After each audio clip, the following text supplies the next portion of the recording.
ध्वजाला फडकं म्हणणं उद्धव ठाकरेंचा नतद्रष्टेपणा। चंद्रशेखर बावनकुळे यांनी x post केली आणि उद्धव ठाकरेंवरती निशाणा साधलाय। तर सोनिया सेनेची गुलामी करण्यासाठी उद्धव ठाकरेंकडून भगव्याचा अवमान झाल्याचं सुद्धा बावनकुळे यांनी म्हटलंय।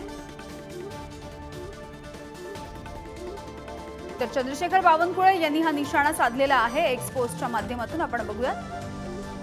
परमपवित्र भगवा ध्वज करोडो हिंदूंची अस्मिता आणि स्वाभिमान आहे, त्याला फडकं म्हणण्याचा नतद्रष्टेपणा उद्धव ठाकरेंनी केलाय।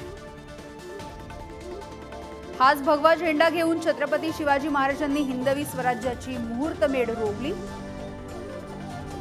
वंदनीय हिंदू हृदय सम्राट बाळासाहेब ठाकरेंनी ह्याच झेंड्याखाली शिवसेना उभारली, पण उद्धव ठाकरेंना ते फडकं वाटतं।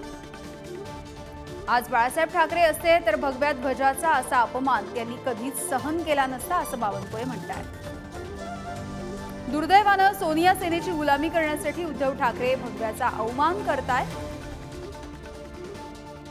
भगव्या ध्वजाला फडकं म्हणून तुम्ही कितीही शिव्याशाप दिले तरीही हाच भगवा सदैव आमचं रक्षण करणार आहे।